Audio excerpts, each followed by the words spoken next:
Good day, everyone. Welcome to Blacklogic. Kilma Abrego Garcia, ICE check-in in Baltimore and looming deportations to Uganda. Looks like he may have to learn Swahili. A sweeping review of 55 million U.S. visa holders for rule violations. Israeli strike kills 20, including journalists, at Gaza's Nasser hospital. Carjacking still plague Washington, D.C., the crime of the pandemic. And Governor Pritzker and critics slam Trump's National Guard deployment plan for Chicago as authoritarian. Military versus civilians. Trump is accused of turning the military on American citizens amid rising criticism over potential troop deployment to U.S. cities. And we're going to break this down in my wheels have been turning on this one because I've been very, very back and forth, been a native Washingtonian from D.C., and I understand the crime and the majority of where crime derives from in its origin and how he even plagues D.C. and other major Democratic cities. I won't get into why, because that's a video for another day that is very historic in some regards, but we're going to touch on why this may be good, bad, or just right out ugly.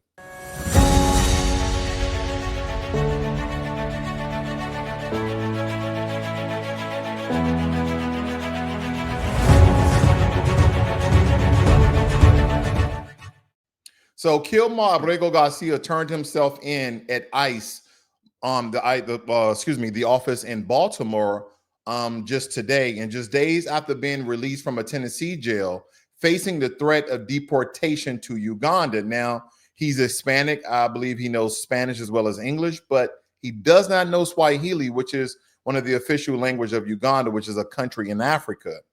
And this is a country, again, he doesn't speak the language and faces human rights concerns. His legal team views it as yet another retaliatory act in this case. And it kind of gave me the contrast of when a lot of people in America used to tell Black Americans, foundational Black Americans, to go back to your own country.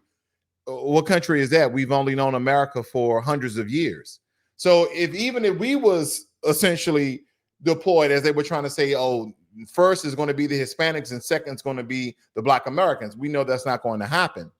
But nonetheless, and at the end, I have a little small clip from President Trump regarding some of the Black citizens of these cities actually wanting him to come in and clean up the crime. I digress. We'll touch on that a little bit later. But nonetheless, we don't know these languages as well. We just know English, and some of us may know a couple of lines in French, a couple of lines in Spanish. But when we start speaking about Twi that they speak in Ghana and Igbo and all these other languages in Nigeria, and Swahili, which they speak in Uganda, as well as Kenya and some other countries. So again, this doesn't really play a role. And they're stating that because he does not speak one of the native languages of that country, that this is a humanitarian cry, that this is not the right move to deport him to Uganda, even though Uganda is very interesting in accepting a lot of the deportees from America. But I'll keep you guys updated on this story as well. Now, the Trump administration has launched a continuous vetting review of all 55 million U.S. visa holders, ranging from tourists to students, to detect any violations that could lead to visa revocation or deportation. And believe me, this unprecedented move has sparked debate over a lot of the civil liberties and targeting based on speech. Now, being an American citizen, we have freedom of speech without retribution. We don't really care in some regards of the words that we speak, but you have to be very careful when you speak terroristic threats to the United States of America, even being a citizen. Now, these 55 million visa holders, if they're speaking anti-American anything, you best believe that the Trump administration is going to send out federal troops to apprehend, detain, and incarcerate these people, and then eventually deport them. I wonder what the left is going to say about this. Oh, this is democracy at its best. And again, I keep telling people, when you read the Constitution, if you would read the Constitution, this is not a democracy. We don't vote on everything. That's why we have representatives in Congress, in the Senate. They even have lobbyists who push certain legislation. Ladies and gentlemen, we live in the republic. And in order for us to understand and really comprehend what a republic is, the only thing you really need to do is understand the three levels of government. Understand how you may select and elect a president, but they select their vice president. They select their cabinet. Look, once they appoint from the judiciary branch of the Supreme Court, the public, we have no say so, we have no rights, we have no power. And believe me, a lot of these Supreme Court justices, they stay in office, they stay in position until they die or just get tired. I don't know, and I probably need to look this up. Have there ever been a Supreme Court justice that have been unseated, that has been impeached, that have been fired, let go? I don't know of any.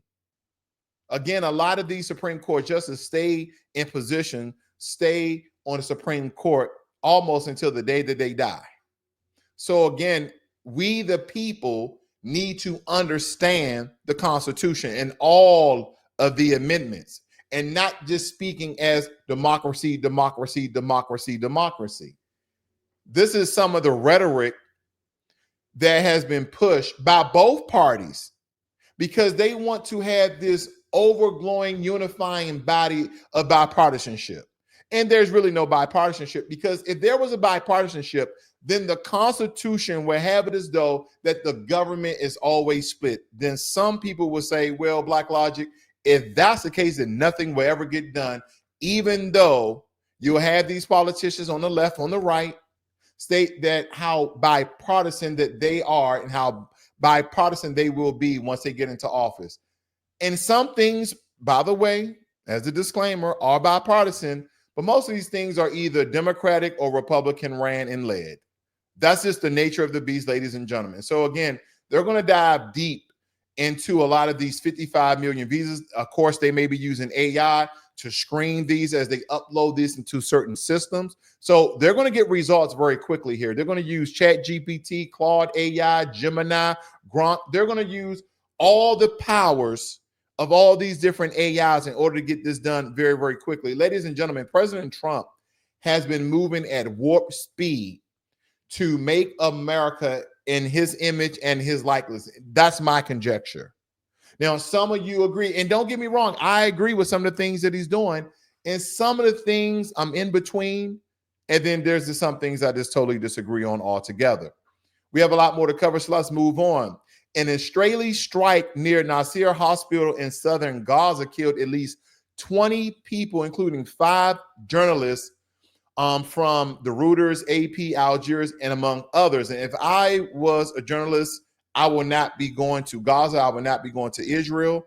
This is something that needs to be reported from far, far away, or you get some approval from the IDF, from the Israeli government, and you just do overheads, you do flyoverheads, nothing on the ground, because again, they are indiscriminately bombing Gaza as the ground troops and tanks are moving in.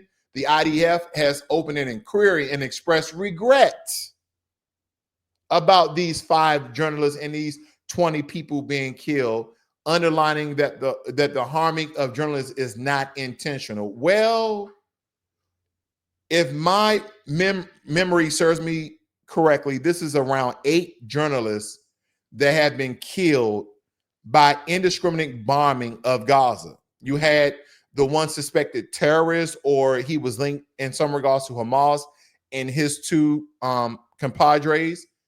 Again, that's around 8 journalists who have been killed from a lot of the Muslim-oriented, from the Middle Eastern sort of Muslim reporting agencies like Al Jazeera and AP. Now, when it comes to AP, that's totally different. But nonetheless, a lot of journalists, in my opinion, have been harmed that derive from Al Jazeera. But again, we're going to keep watch on these very important topics that America has a great interest in some regards. Some people saying that the reason why America backs Israel is because Israel is placed in a very strategic location when it comes to Palestine as well as Iran. Again, I'm really on the national stage, on the international stage here. I've been calling for this for a very long time. The emergency meeting of UN to designate Palestine as a statehood and have UN troops on ground so the IDF can retrograde back to the Israeli borders and they figure something out instead of harmless thousands of people being killed indiscriminately each and every day in the Gaza region. Carjacking, dubbed the crime of the pandemic, have stubbornly remained elevated in Washington, D.C., despite declines in other crime categories. Though there's been improvement since the 2023 peak, it remains a headline-grabbing issue. And maybe this is one of the things that President Trump was referring to, that, hey, there's a lot of crime in D.C., a lot of politicians, of course, that brought this to the limelight. That's brought great attention. A lot of politicians' cars, as well as delegates, have been carjacked and robbed, supposedly. But these numbers, again, ladies and gentlemen, these numbers have been at an all-time low. It doesn't mean that it's not happening. But as I stated before, crime in cities, because the way people are compacted amongst one another, is going to be more relevant than crime in the suburbs. They're just different crimes. And then as the gentrification of DC is still occurring in some regards, they're pushing mostly black citizens in certain areas, right? And back into the ghettos, back into the hoods. And I recalled an area where one of my aunts used to live. Unfortunately, it was definitely a bad area. But it was she lived in the Berry Farms area in DC. If you guys are familiar with that area, it's near Suitland Parkway. But nonetheless, they tore those apartments down and they made condos. So automatically, by the gentrification of that, and when people say gentrification, is all gentrification bad? Because we relate gentrification to redlining. So is all gentrification bad? I'm torn between this one, because on some accords, I don't want my family members, I don't want my friends, I don't want my associates to be in harm's way. But then again, they take away affordable living for the majority of the population in that area, in that city. There are certain alternatives that could occur. We're going to touch on that just a little bit later. I don't want to get into the heart of the program here, ladies and gentlemen, but we definitely will touch on that. Now, President Trump's plan to deploy the National Guard to Chicago has ignited fierce opposition from Governor J.B. Pritzker and Illinois officials, who label it as a political motivated power grab, and critics accuse Trump of turning the military on American citizens. Then they need to do something about the crime in Illinois. They need to do something about the crime in Chicago.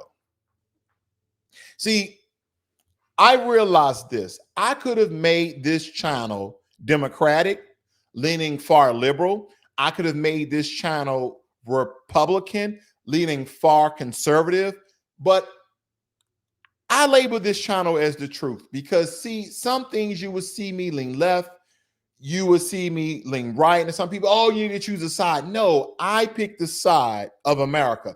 I pick the side of the truth, because a lot of times, a lot of you may, well, you know, that's not a bad liberal law. That's not a bad piece of legislation coming from the conservative. And you can be leaning left or right, but they continue to have this divide, and they want to divide the people.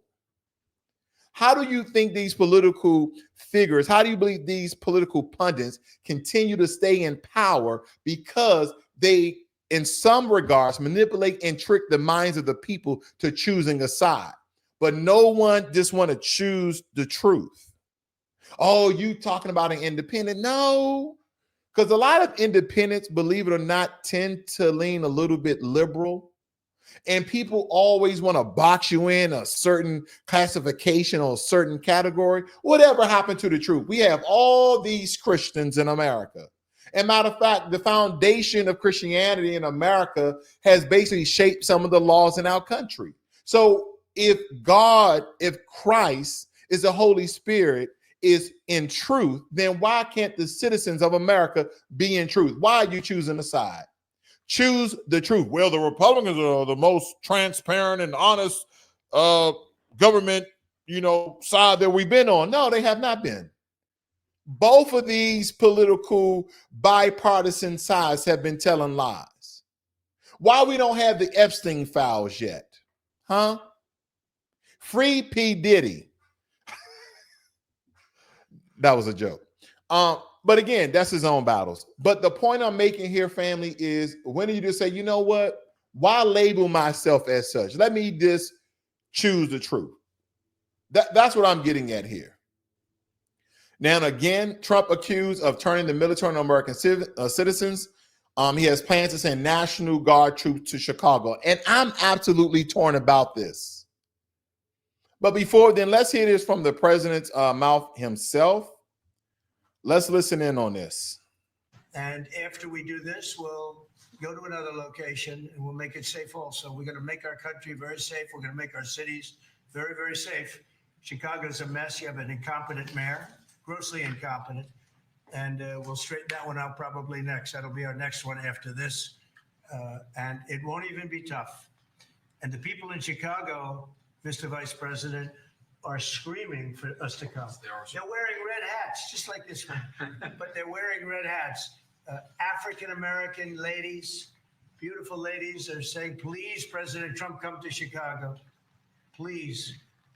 I did great with the black vote, as you know, and they want something to happen. So I think Chicago will be our next, and then we'll help with New York, and we're going to help with, and I think a lot of these people that you see on television, they're including the people in this audience. They'll say bad things about me, and then they'll say, thank God he's here, because half of them got mugged, and they don't want to get mugged again. But they work for they work for stupid people that are radical left, and they're made to do things and say things that they don't want to be saying.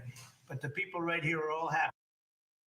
Well, first, I want to harp on what he was stating about, first and foremost, President Trump, Black Americans, not African Americans. We don't know nothing about Africa. It's Black Americans. That's okay. You guys can chime in the comment section. Then second, these Black American women, there were also Black American men wearing Make America Great Again, wearing the red hats as well, not just the women.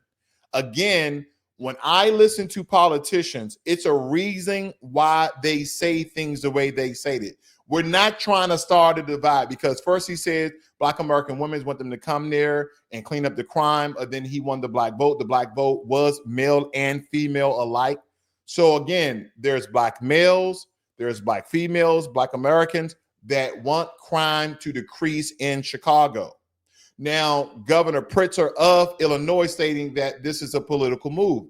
In some regards, it is, because he's only going in the Democratic cities. Now, a lot of these Democratic cities are majority Black in some regards and majority minority.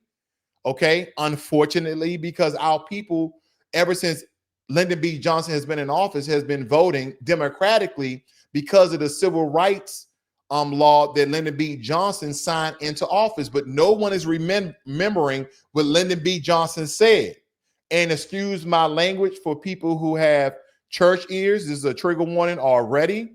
But Lyndon B. Johnson said, if we sign this piece of legislation for civil rights for Black Americans, we will have them niggas voting Democrat for the next 200 years.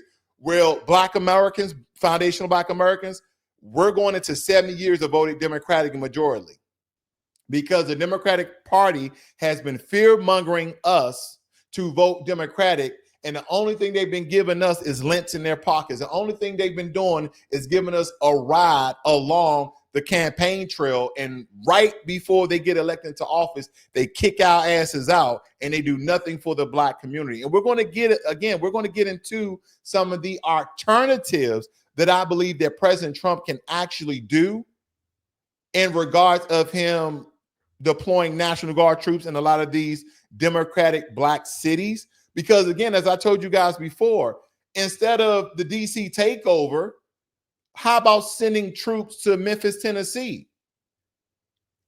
Because again, the National Guard, they've been taking over DC, for the past 2 weeks or so. But the troops really need to be in Tennessee. Memphis, Tennessee is, if I can recall correctly, has some of the leading crime stats in almost every category in America: assault, murder, larceny, theft. And I don't care what race they are, ladies and gentlemen, because when I walk outside my house, I don't want to get boom back in the back of my head. Pop. I don't want to get robbed. I don't want to get killed. I don't want my cars vandalized. And ladies and gentlemen, I'm not going to lie to you. I live in a nice neighborhood, but there's crime to a certain degree that still occurs here. People shooting BB guns. And I know people, they're not doing it with people in the cars. Okay. These are not crimes where people are being assaulted, killed, murdered, carjacked in those regards, but it's still a level of crime. But I believe the National Guard needs to be deployed in my area? Absolutely not. But again, I want to touch on this because I think it's utterly important as we look at this in a very historic nature.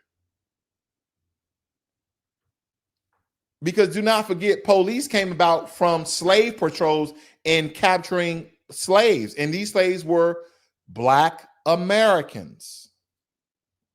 Now, in the early 1700s, especially in South Carolina and North Carolina, slave patrols were established to surveil, capture, and return escaped Black American people, which is a system built on violence, racial terror, and control. And these patrols have sanctioned violent authority with no warrants, logs, or testimony, just forced to maintain white supremacy. Now, as Bruce Brocado and others noted, that these patrols are widely considered their precursors to modern-day policing in America. Now, granted, I'm not trying to say that the National Guard troops are slave patrols, because, again, as I showed you, a lot of the National Guard troops in D.C. were Black Americans. And believe me, when you go to Chicago and he deploys the Chicago National troops, a lot of them will be Black Americans as well. Because believe it or not, in a lot of these Black cities, these Black enclaves and Black communities, the National Guard of that state and or that area could be Black American. Now, when it comes to Chicago, Chicago itself doesn't have a National Guard, but Illinois has a National Guard. So it may be split 30, 40, 50, 50, so on and so forth. But family, as we look at this, and I'm just building up because I don't want people to think I'm trying to say that the National Guard are slave patrols, but I'm showing you the progression and the transformation therein. Now, as we look in 2025, the Trump administration began deploying, first of all, with DC, signing a crime emergency, even as violent crime have been trending downward. And these troops began carrying live T-series rifles. Okay, that's your M4s, your M16s, etc., which is escalating the federal presence in civilian spaces. And the plans were underway to replicate this in Chicago, as well as Baltimore, New York, San Francisco, Oakland, all of these, again, Democratic cities, despite local officials, including a lot of those Democratic leaders, stating no emergency existed and that crime was statistically decreasing, that Chicago saw homicides down over 30% and shootings down nearly 40% in the past year. You have leaders like Hakeem Jeffries, Governor Pritzker, Mayor Johnson, Governor Moore, called the action unconstitutional, politically motivated, and a reenactment of martial control over majority Black cities. And believe me when I tell you this, I do agree with them in some regard. Again, crime has been decreasing, but crime will not stay decreased if you don't implement plans and strategies that will sustain and continue to decrease the crime. Now, you would never have zero crime. You don't have zero crime in Asia. You don't have zero crime in Europe. Okay. And I'm just naming some places and some areas where I've been where crime is very low. Like I can walk 2 or 3 a.m. in any part of Korea and not feel like something's going to happen. I can walk 2 or 3 a.m., 4 a.m. in Japan, okay, and feel like nothing won't happen. Whether it be on the subway, public transportation, nothing will happen.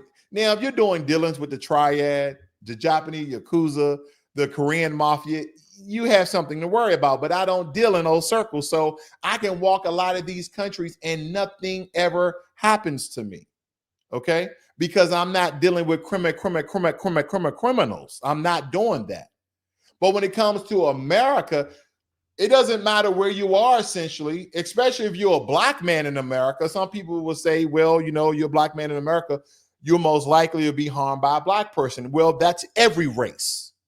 Majority of white people will be harmed by white people. It's called proximity killings, proximity crime. People who you live next to, people where you go to bars and shops. The majority of that community, whatever race, ethnic, demographic they may be, will most likely, be harmed in some regards or crime committed upon them for people who look like them ethically or in some cultural sort of manner. That is just the way of the world. Oh, those black on black crime, where there's white on white crime and there's Asian on Asian crime. But black on black crime is more exploited, throughout news media and legacy media more so than any other group. There's been mass shootings in schools. There's been killing of families in suburban neighborhoods that do not make prime time television.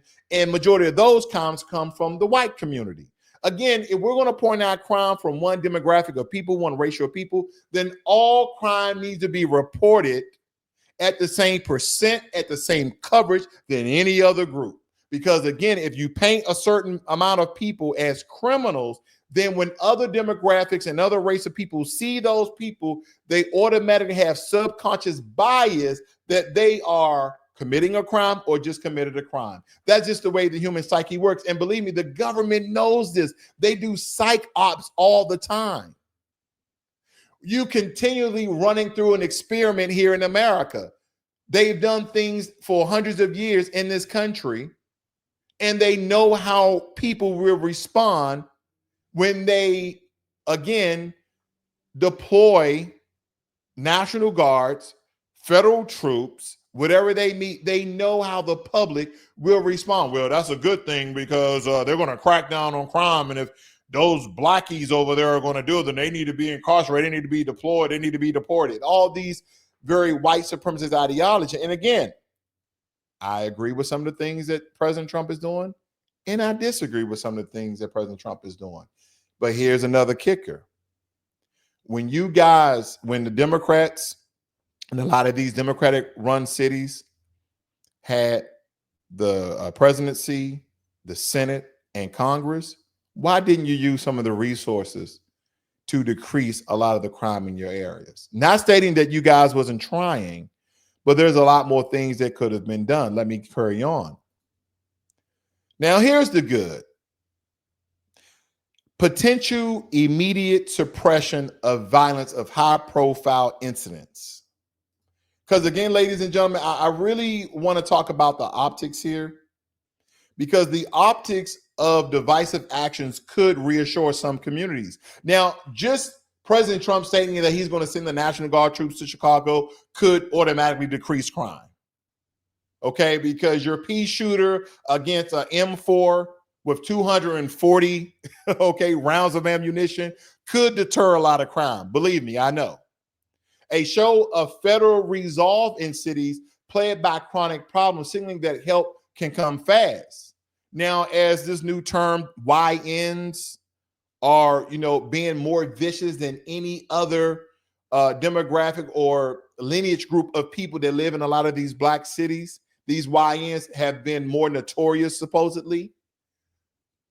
So again, this could be a deterrent, because deploying federal troops without state requests likely violates the Posse Comitatus Act and Insurrection Act that may bypass governor authority. He may use some of this legislation to deploy these troops.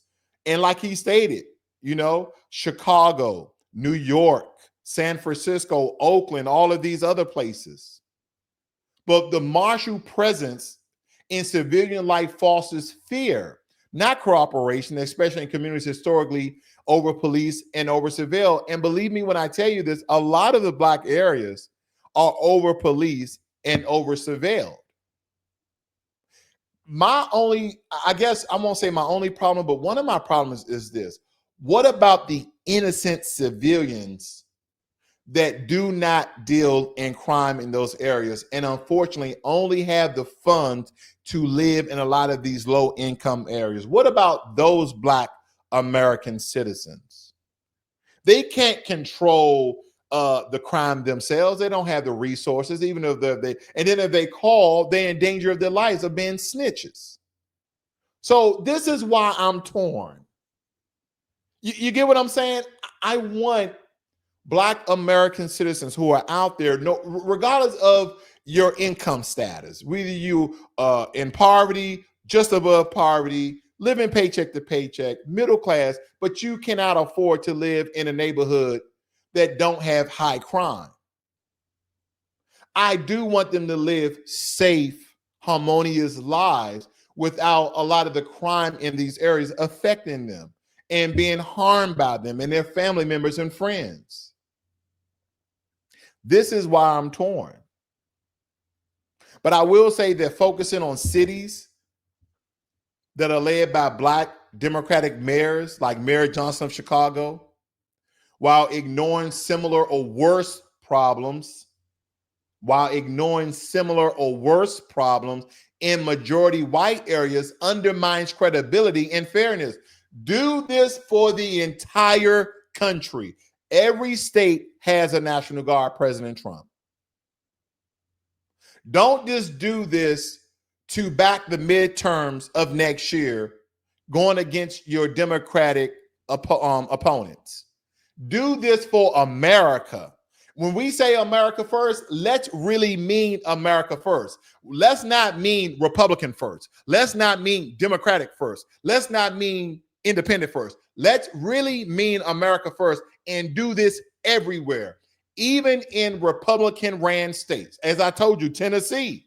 What about Houston? What about Dallas? Let's do it. Oh, you don't want to upset Governor Abbott? He's been one of your strong supporters.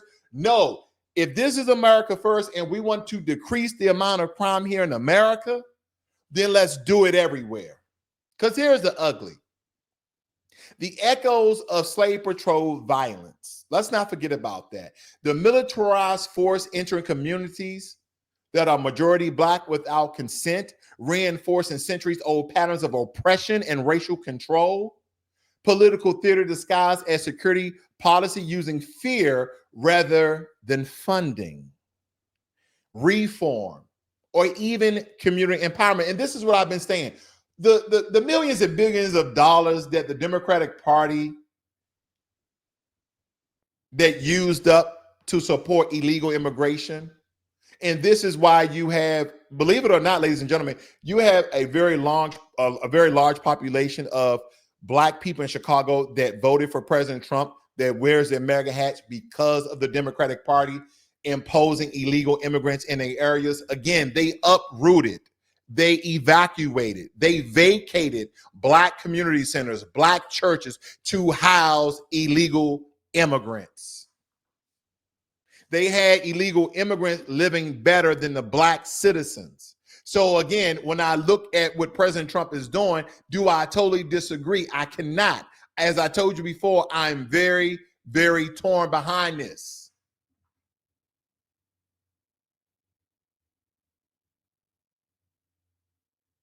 Because believe it or not, ladies and gentlemen, majority of Black Americans are in the middle class.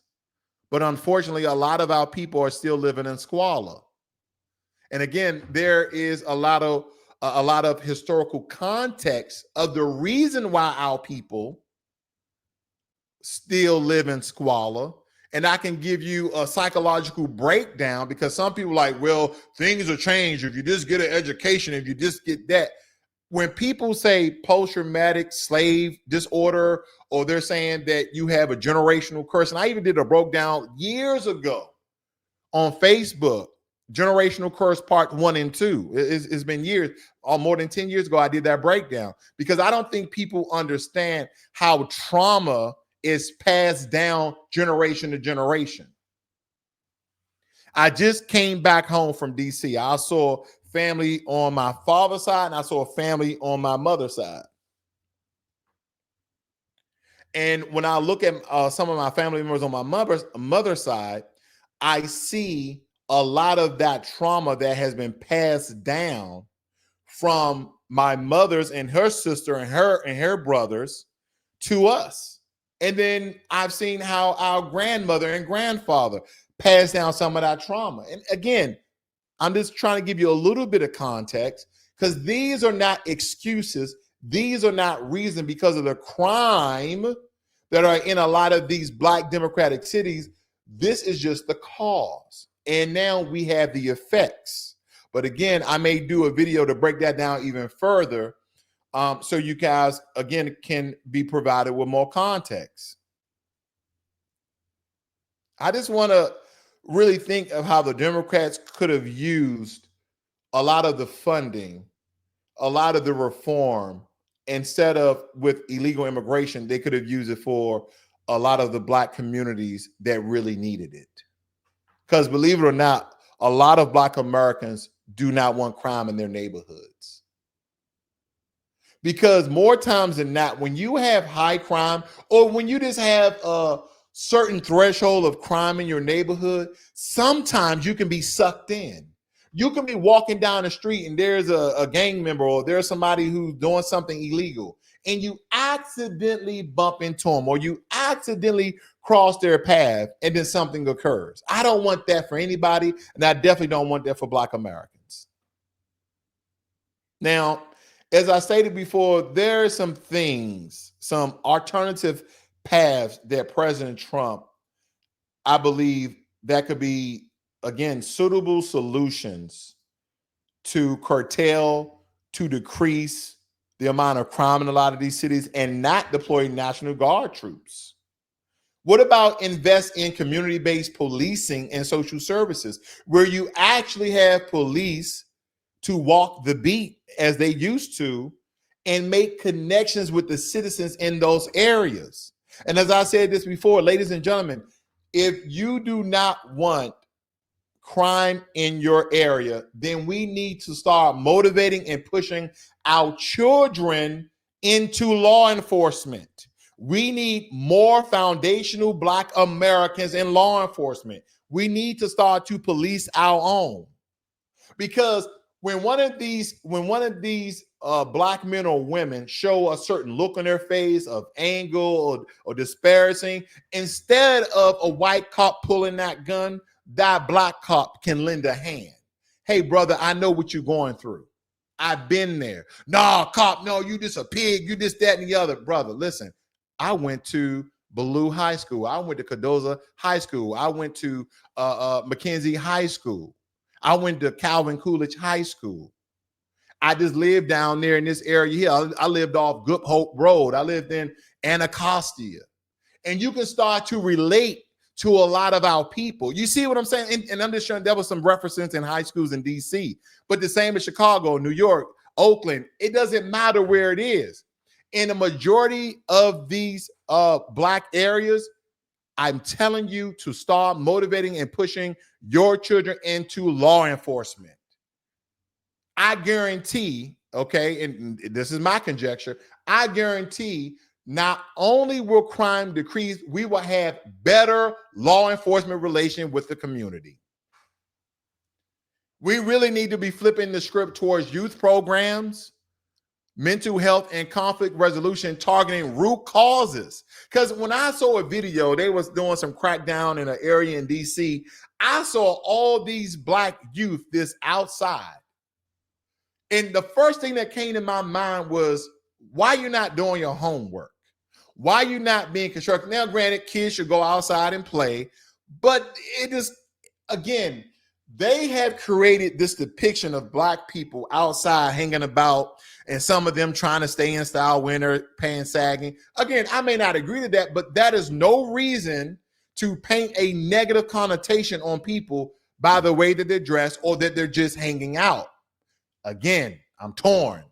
Because in some regards, when I lived in the hood, when I lived in the ghetto, when I was young, we had to come home and do our homework. And granted, when we did go outside, we couldn't really leave the block. And when things occurred, we had to go inside. I lived in Southeast DC, where people would seem like they were shooting almost every night, where we had to hit the floor. So when I went to the military, I was like, oh, I already know some of this training, unfortunately. Unfortunately, as a child, a lot of, again, I tell you, I'm torn. I'm torn. a lot of us have trauma because the way in the area that we were raised. I wasn't out there in gangs and selling drugs and shooting up people or nothing like that. No, but there are some occasions, in some regards, I did get sucked in. I did get sucked in, but not for the reasons that you think. But I was part of a gang, but I wasn't a part of a gang. I was like an honorary member because some guy from another gang, okay, and I'm not gonna speak to gangs here. I'm not gonna put the gangs out there. But when I was in high school, I forgot, I was in 9th or 10th grade, and there was a young man from a gang. I wasn't in a gang, but I was in all these programs. I did swimming, football, chess club, DECA, smart kids. I was in all these. I was in choir. I was in show choir. I was in all these different clubs in high school. I was in a gentleman's club, and this is Cardozo Senior High School. This is a school I went to in Washington, D.C. But nonetheless, this kid bumped into me purposely. He was smaller in stature. And, I pushed him after he bumped into me because he was like, man, I pushed him or whatever. And so when I was about to leave school, I swear it was around 30 people outside from this gang. So I left out the back of the school and they had a person watching out. And so long story short, I ran for blocks. Okay. I ran for blocks. There was about 3 or 4 of them that could kind of keep up with me, but they were probably about anywhere from 30 to 50 yards away. I ran inside this mechanic shop. It was a Hispanic mechanic shop. I said, can you guys please help me? They told me go hide in the office. Some guys ran there. Hey, did you see somebody come through here? Oh, I think he went that way. And so, they kept running that way. I think I waited for like 2 or 3 hours before I left. So the very next day, when I got to school, I spoke to the quarterback. He was clicked in with a group within the school, had a strong presence just as well as this other kid. Okay. And I told them my issue. They said, you know what? We're going to have a sit down today at lunch. And we had a sit down at lunch, and they kind of made me an honorary member of their gang. Okay. And so when I got sucked in, I started to hang out because I live literally maybe 3 or 4 blocks away from this area where this gang operated at. And I was hanging out there. I think I hang out there 2 days in a row. And they was telling me, say, hey, man, you don't have to hang out here, man. We know you in school, you in all these programs. You shouldn't be out here like this now. Like, listen, something come your way, we got you. We're going to protect you. But you don't need to be out here. There's some things that go down out here. We don't want you to be involved in this. And I was like, oh. And I went home. So again, that could have easily went the wrong way. They could have embraced me more and trained me and nurtured me in a way that they saw fit, but they didn't, thank God. But when it comes to the programs, that's what the Black community is actually lacking. A lot of these low cost or free resources that illegal immigrants were getting, because adding resources for training, de-escalation, oversight, instead of deploying armed troops. I took a class in DC for young Black men to, when you're being pulled over, how to handle the police. And now I live in Texas. When I got pulled over, let's say 2 or 3 weeks ago, I bought myself a new car, got a couple of horses under the hood, got pulled over. Let me tell you what the training did for me. First and foremost, I pulled over. I rolled down all my windows. I keep my car clean. I don't keep a bunch of junk or nothing like that inside of my car. I rolled down all the windows and I had both of my hands on the steering wheel like this, ladies and gentlemen. And a police officer came. He said, how you doing? I said, I'm doing well. He said, do you know why I pulled you over? I said, absolutely not. And by the way, never tell the police or give them any information of why they pulled you over. Don't help them with their investigation, by the way. Let them do their job. That's why they get paid. He said, well, the speed limit is 70, 75. I clocked you at 98. And I saw you hit your brake, which went down to 96. I say, oh, well, sir, I had no knowledge I was going that fast. I'm not going to lie. I opened that thing up. I got that new car and I opened that thing up right there on the tollway. But he said, well, let me see your license and registration. So my hands are still here. I said, is it okay if I go inside my glove box and get the information? He said, sure. Now, this was during the day, but this has happened to me during the night as well, where they flash a light, and I keep one hand on the steering wheel, and I open up the glove compartment, get my information, hand it to the office, and put it here. Then once he go back to his cruiser, I didn't relax.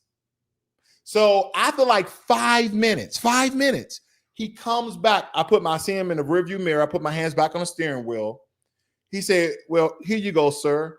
He said, I said, and when he came, I said, I usually don't speed, officer. I really just, about the law. He said, I can tell. He said, sir, I don't see anything on your record. I don't. He said, I look back 10 years. You don't have anything on your record, like not even a parking infraction. He said, sir, and this was a white cop, by the way, I do not want to mess up your good record. Now, to be totally honest, last year, the same thing happened to me again, and the police officer said the exact same thing. Different police officer, both of them white, in Texas, no less. But they both said the same thing, meaning that if you are good majority of the time, you probably have a better outcome with the police than other people who don't have that same result. So again, some of the alternative solution that that President Trump can actually do instead of sending National Guard troops is to invest in these communities. But again, I know people want things to be done very, very quickly. As I told you, President Trump is moving at warp speed, but he can offer a federal grant, 6 months to reduce violent crime by a certain percentage. Think about that. A lot of these Black Democratic cities have not been getting proper funding unless when it came to illegal immigration. What about funding a lot of these programs? How about giving these cities grants so they can hire more police officers, so they can encourage the youth of these communities to join police before they get a criminal record? And then say, okay, listen, we're going to give you, let's say $10 million so you can increase the budget, you can have more resources, you can hire more people, you can have more community activists, and you can pay them to get inside these communities. And by 6 months' time, we want to see a 25%. We want to see a 35% reduction of crime. We need technical assistance, not tanks. What about if we strengthen the grant-based federal partnership, not federal intervention? What about more federal funds? Use those tax dollars. Empower local leaders through funds tied to reform metrics, not martial law presence. Again, we know politicians are crooked, so have crooked politicians, oversight committees by crooked politicians, and then you might have some fairness that the money actually goes to the citizens.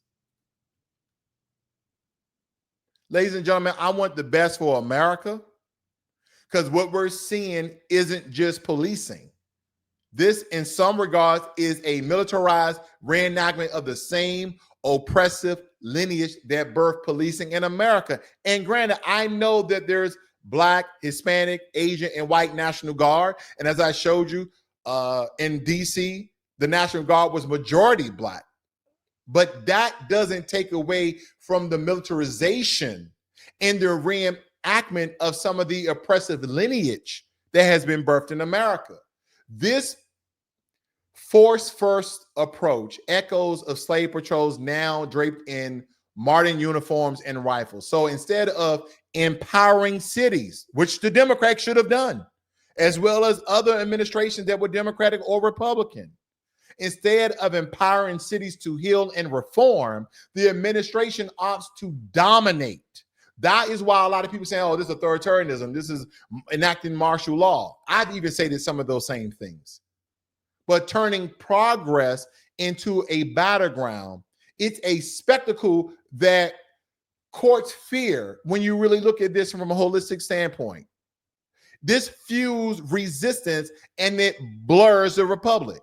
It doesn't blur democracy. Let's base it off the Constitution. This blurs the republic.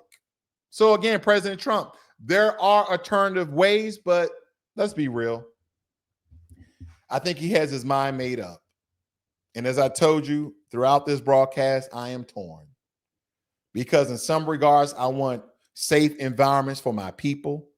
I want men and women who are out there on their grind, who's beating feet, who's working hard, who's trying to make a way for themselves and their families to feel safe in their communities, no matter how much money they make.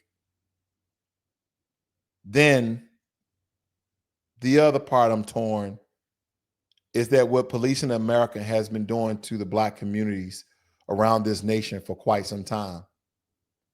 Not all police deal in brutality, but unfortunately, there's enough of them who are very brutal.